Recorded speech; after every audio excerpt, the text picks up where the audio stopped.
Was you able to understand who you were, or was you lost without being in that career? My identity was wrapped up in my career.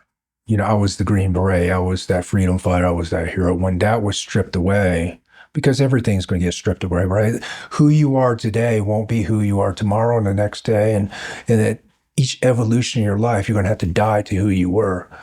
And at that stage of my life, I wasn't that freedom fighter anymore. I wasn't that guy who was saving people from oppression. I wasn't that anymore. The medals didn't mean anything. I had no direction, no purpose. I was unemployed. I was a drug addict. Didn't speak to my wife. Had nothing. And I remember, I sat with that hell. I'm laying on the couch. I sat with that, and I'm like, what am I going to do now? And then I'll pop another pill. And to a certain point where some of my teammates that got out, years before me, they started committing suicide. So I started seeing that kind of unfold through the community. Suicide was starting to become rampant, especially in special operations. So I knew the war was real. The battle was real.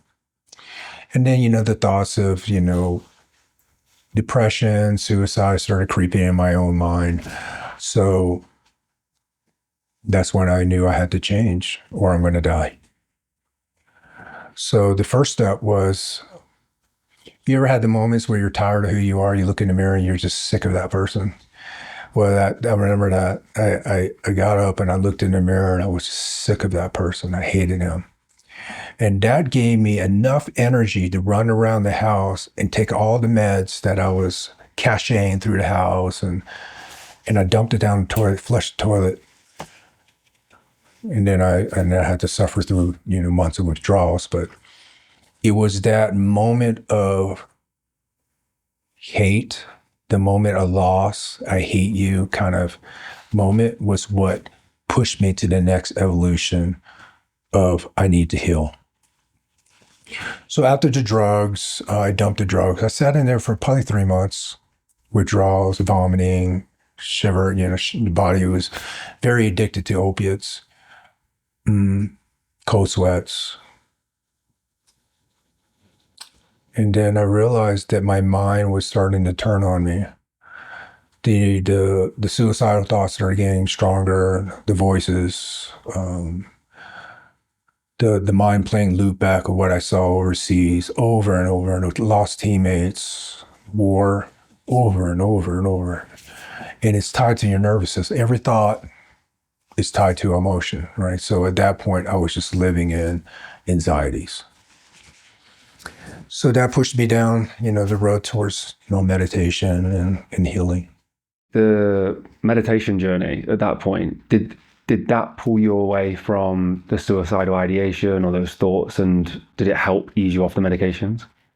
No. So the suicidal thoughts intensified as I started meditating, because now you're sitting in absolutely quietness and you're sitting with those thoughts. So at that point, I didn't understand how to let go of the thoughts. And that took me years to understand that, like literally years of sitting with the same thoughts replaying in my mind, the emotions that kind of trigger from these thoughts. But, a journey of 1,000 miles began with a single step. And I realized that each step I take was getting closer to healing, and like I said, it took me literally years before it led me down the path where I'm like, I can't do this. I don't know how to do this. And then that's when the whole psychedelic journey came in my life. Wow, okay. So throughout that process, was there support from like colleagues or anyone else who had spoken to you and saying, we're going through the same thing? No, so when I got out of the military, I felt so shameful of who I became, who I was. I call myself Ronin, shameful, dishonorable. And I cut myself off from the rest of the teams. Didn't talk to any of my teammates. I segregated myself in absolute isolation. So who was the support system? Was it Ruthie? Ruthie was there when she could be, but I was so deep in my thoughts, in my mind, in my emotions, where I could sit next to her and, we felt worlds apart. It was my journey. It was my fight. And I fought back eventually through journaling, capturing my thoughts, going to Tony Robbins seminar. I went to that, and that was very franchise, but I didn't know anything else. Um, the psychologist that the Army and the VA program stuck me with, they didn't help. They really just agitated me more. Um, the VA doctor, when I got out, he told me I roughly got 10 years to live. Just because of the other cases that he had to deal with, the amount of trauma that I had. So pretty much he said good luck. So it was my fight, and like I said, it was a battle. The battle. The hardest person you ever lead, the hardest person you ever have to lead is you. Like I led men, I led armies. When I said as I led indigenous forces that I trained, I led them in some of the most adverse conditions. But that's so easy, compared to you had to lead yourself out of, where you put yourself. Just for the audience, because I know a lot of people are going to resonate with some of the stuff you're saying. Was there moments where you felt completely hopeless and there was no chance of you getting through to the other side of this? I was very strong-willed. I always had that, like they put me in Country X before, and when I say they put me in Country X, like a very small skeleton team, finding some of the world's most wanted men, like in a foreign country with no external support, very, very minimal package. And I was able to operate in these environments. So I always had like this, win attitude. But there was a certain point in my healing journey where, even though I had this strong determination and very disciplined life, I felt like I was spinning my wheels. Same day, same thing over, same emotion, same thoughts over and over and over. Even when I sit in meditation, I first started off with 2 minutes. Can I do 2 minutes without thinking? And those 2 minutes were hell. Because you remember, your body keeps the score.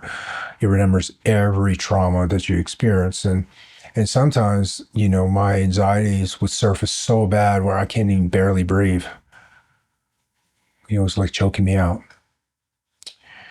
So meditation at that point in the game was, I wasn't really good at it.